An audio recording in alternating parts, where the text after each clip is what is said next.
వింటూ ఉంటారు అనమాట. కాబట్టి మొదటి కథ ప్రారంభమవుతుంది, శ్రద్ధగా వింటూ ఉంటుంది. పూర్వము ఒకప్పుడు సౌనకాది మనుషులు కొందరు నైమిషారణ్యము అనే ఒక దట్టమైన అరణ్యములో సూత మహాముని చూచి ఇట్లు అడిగిరి, ఓ ముని శ్రేష్ఠ, ఏ వ్రతము చేసినా లేదా ఏ తపస్సు చేసినా కోరిన ఫలములు సిద్ధించును, అట్టి దానిని మాకు తెలుగును అని సౌనకాది మహర్షులందరూ ముని శ్రేష్ఠులైనటువంటి సూత మహాముని కోరిరి. అందులో సూత మహాముని, ఓ మునులారా, ఈ ప్రశ్న మీరు అడిగిన విధముగానే పూర్వము ఒకనాడు నారదుడు శ్రీ మహావిష్ణువును కోరగా శ్రీ మహావిష్ణువుడు నారదుడికి చెప్పిన విషయము నేను ఇప్పుడు మీకు చెప్పదను, శ్రద్ధగా వినుడు అని ఇట్లు చెప్పసాగిను. నారదుడు అనే పేరు మనందరికీ ఏం గుర్తు వస్తుంది? నారదుడు ఇప్పుడు కూడా నారాయణ నారాయణ అనుకుంటూ సకల లోకములన్నీ తిరుగుతుంటాడు. అలాగే ఒకరోజు సకల లోకములు తిరుగుతూ నారాయణ అనుకుంటా మార్గ మధ్యమున భూలోకములు చూశాడు నారద మహాముని, నారాయణ నారాయణ అనుకుంటూ. నారద మునీశ్వరుల వారు భూలోకమున మానవులు పడుతున్న కష్టములను చూసి వీరికి ఈ కష్టము ఎత్తు తొలుగును అని ఆలోచించుతూ విష్ణు లోకమైనటువంటి వైకుంఠములకు వెళ్ళును. ఏదైనా కష్టం వచ్చిందనుకోండి, దేవతలందరికీ ఎవరి దగ్గరికి వెళ్తారా కష్టం చెప్పుకోవాలంటే వైకుంఠానికి వెళ్తారు, విష్ణుమూర్తి దగ్గరికి. కాబట్టి నారదుడు కూడా భూలోకంలో చూస్తున్నారు పైనుంచి. భూలోకంలో మనుషులందరూ ఉన్నారు కానీ ఏ ఒక్కరు కూడా సంతోషంగా లేరు. ప్రతి ఒక్కరికి ఏదో ఒక కష్టాలు ఉన్నాయన్నమాట. ఆ కష్టాలన్నీ వీళ్ళకి ఎట్లా గట్టెక్కుతారు వీళ్ళందరినీ ఆలోచిస్తూ ఆయనకు ఎట్లా దాని నుంచి బయటపడేయాలి మానవులను ఆయనకు అర్థం కాలేదు. కాబట్టి విష్ణులోకానికి వైకుంఠానికి వెళ్ళి విష్ణుమూర్తిని అడుగుదాము, దీనికి ఏదైనా ఉపాయం అని చెప్పేసి వైకుంఠానికి బయలుదేరాడు. నారద మహాముని వైకుంఠములో చతుర్భుజుడు, తెల్లని శరీర కాంతి గలవాడు, శంఖము చక్రము గదా పద్మము మొదలగు అలంకారము గలవాడైనటువంటి శ్రీహరిని చూచి ప్రార్థించెను. నారదుడు వైకుంఠానికి వెళ్ళినప్పటికీ మహావిష్ణువు ఎలా ఉన్నాడంటే తిరుపతిలో గోవిందరాయ స్వామి ఎలాగైతే పడుకొని ఉంటాడో ఆ విధంగా శేష తత్వం మీద పడుకొని ఉన్నాడు అనమాట. ఆయన ఎలా ఉన్నాడని చెప్తున్నాడు. చతుర్భుజుడు, 4 భుజాలు కలిగి ఉన్నాడు, తెల్లని శరీర కాంతి గలవాడు, ఒక చేత్తో శంఖము చక్రము గదా పద్మము ఇలాంటి మొదలైనటువంటి అలంకారం గలవాడైనటువంటి శ్రీహరిని చూసి నారద మహాముని ఇలా ప్రార్థిస్తున్నాడు. ఓం ధ్యాయేత్ సత్యం గుణాతీతం గుణత్రయ సమన్వితం లోకనాథం లోకేశం గోస్తభాభరణం హరిం పీతాంబరం నీలవర్ణం శ్రీవత్సవభూషితం గోవిందం గోకులానందం బ్రహ్మాద్యైర్వృతోభితో.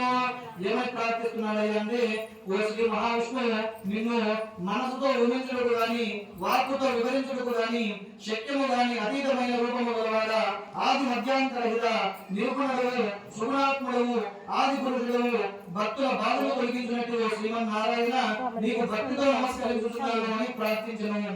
శ్రీహరి ఆ ప్రార్థనను విని నారద మహామునితో ఇట్లు అడిగాను, ఓ నారద మహాముని, నీవు వచ్చిన కారణమేమి, నీ కోరికలను తీర్చదను చెప్పుము అను. అందులో నారద మహామహేశ్వరుడు వారు శ్రీ మహావిష్ణువును చూసి, ఓ జగద్రక్షక, భూలోకమున మానవులు నానా కష్టములను అనుభవించుతున్నారు, వారికి ఆ కష్టములు ఎట్లు తొలుగును, అందులో ఏదైనా ఉపాయము తెలిపి అనుగ్రహింపుము అని ప్రార్థించును. అందులో సాక్షాత్తు శ్రీహరి ఇట్లు చెప్పసాగిను, ఓ నారద మహాముని, నీవు లోకహితార్థమై చక్కని విషయము అడిగితివి అని చెప్పి నారద మహాముని ఎలాంటి కోరిక అడిగాడంటే తన స్వార్థపూరితమైన కోరిక అడగలేదన్నమాట. లోకహితార్థమైన కోరిక కొన్నాడు, అంటే అందరూ బాగుండాలి, లోకానికి హితం చేకూరే కోరిక కొన్నాడు అనమాట. కాబట్టి మొదటి కథలోనే చెప్తున్నాడు సత్యనారాయణ స్వామి వ్రత కథలోనే మొదటి కథలో స్వామి దగ్గర ఎలాంటి కోరికలు కొడాలంటే స్వార్థపూరితమైన కోరికలు కాకుండా లోకహితార్థమైన కోరికలు కొడాలి అని చెప్తున్నాడు. కొంతమంది కోరికలు కోరుతుంటారు, నా చుట్టూలో చుట్టూ నీకు సృష్టిస్తాను వెంకటేశ్వర స్వామికి. అలాంటి స్వార్థపూరితమైన కోరికలు కోరకూడదు అని చెప్తున్నాడు. అందరూ బాగుండాలి, దాంట్లో మనం కూడా ఉండాలి, మా ఊరు బాగుండాలి, మా రాష్ట్రం బాగుండాలి, ఇలాంటివన్నీ ఉంటే ఆటోమేటిక్ గా మనం కూడా బాగుండాలి. కాబట్టి లోకహితార్థమైన కోరికలు బాగుండాలి అని చెప్తున్నాడు. లోకహితార్థమైన కోరికలు కోరావు కనుక అందులో ఒక వ్రతము కలదు, అది శ్రీ సత్యనారాయణ స్వామి వ్రతము. ఆ వ్రతము భక్తి శ్రద్ధలతో ఆచరించిన వారు వ్రతాన్ని ఎట్లా ఆచరించాలని చెప్తున్నాడు, భక్తి శ్రద్ధలతో ఆచరించాలి అని చెప్తున్నాడు. ఆ వ్రతము భక్తి శ్రద్ధలతో ఆచరించిన వారు ఇహలోకమున సకల ఐశ్వర్యములను పొందిన వారి పరలోకమున మోక్షమును పొందుతారు అని చెప్పిన శ్రీ మహావిష్ణువు మాటలు విని నారదుడు ఇట్లు అడిగాడు. మహావిష్ణువు చెప్పాడు, భక్తి శ్రద్ధలతో సత్యనారాయణ స్వామి వ్రతాన్ని చేస్తే ఈ లోకంలో ఉన్నంత వరకు సకల ఐశ్వర్యాలను పొంది పైలోకానికి వెళ్ళిన తర్వాత కూడా మోక్షాన్ని పొందుతారు అని చెప్పాడు. ఇంతవరకు చెప్పిన బాగుంది, కానీ నాకు కొన్ని సందేహాలు ఉన్నాయని నారద మహాముని మళ్ళీ శ్రీ మహావిష్ణువుని మరో ప్రశ్న అడుగుతున్నాడు. ఏమని ఆ ప్రశ్న అంటే చెప్తున్నారు వినండి. ఓ దామోదర, ఆ వ్రతము ఆచరించడం వలన ఏమి ఫలితములు కలుగును? మొదటి ప్రశ్న ఏమడిగాడు?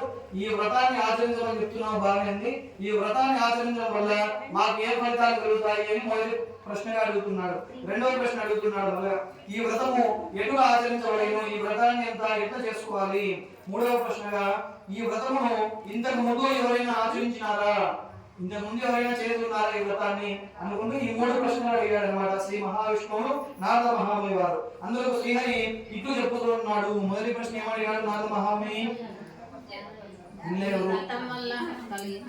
ఈ వ్రతాన్ని చేసుకోవడం వల్ల ఏ ఫలితాలు కలుగుతాయి మాకు అని అడిగాడు. దానికి సాక్షాత్ శ్రీ మహావిష్ణువు జవాబు చెబుతూ ఉన్నాడు. శ్రీ సత్యనారాయణ వ్రతము సకల దుఃఖములు నివారణ చేయును, సకల ఐశ్వర్యములు కలుగజేయును, సంతానము లేని వారికి సంతానము కలుగును, సర్వత్రా జయప్రదముగా ఉండును.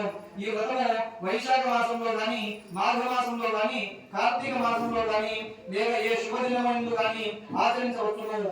కష్టములు సంభవించినప్పుడు, ముఖ్యంగా ఎలాంటి సమయంలో చేసుకోవాలి అని చెప్తున్నారు.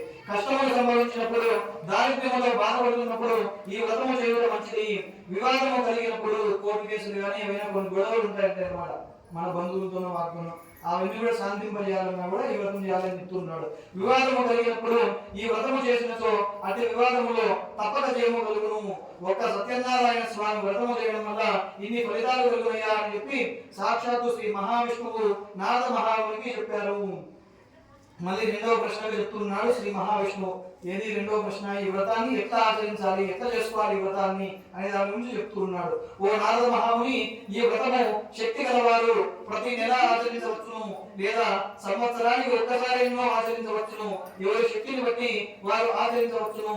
సత్యనారాయణ వ్రతము పౌర్ణమి తిథి నాడు గాని, ఏకాదశి నాడు గాని రవి సంక్రమణను నెరవేర్చుకొని స్నాన సంధ్యాలను యథావిధిగా ఆచరించి శుచి పూర్తి భక్తితో ఓ దేవాదేవ శ్రీ సత్యనారాయణ ప్రభు మీ అనుగ్రహం పొందగలి భక్తి శ్రద్ధలతో ఈ వ్రతము చేస్తున్నాము అని తన మనసులో స్వామిని ధ్యానం చేసుకొని నమస్కరించవలేను. కాబట్టి అందరూ కూడా ఒకసారి స్వామికి నమస్కారం చేసుకోండి.